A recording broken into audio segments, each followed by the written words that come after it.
கோகிலமே நீ குரல் கொடுத்தால் உன்னை கும்பிட்டு கண்ணடிப்பேன். கோபுரமே உன்னை சாய்த்து கொண்டு உந்தன் கூந்தலில் மீன் பிடிப்பேன்.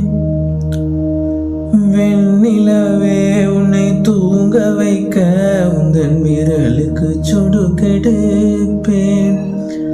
வருட வரும் பூங்காற்றையெல்லாம் கொஞ்சம் வடிகட்டி அனுப்பி வைப்பேன். என் காதலின் தேவையை காதுக்குள் ஓதி வைப்பேன்.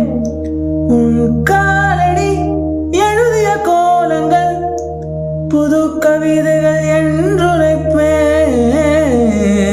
என்னவளே அடி என்னவளே இந்த இதயத்தை தொலைத்து விட்டேன். எந்த இடம் அது தொலைந்த இடம், அந்த இடத்தையும் மறந்து விட்டேன்.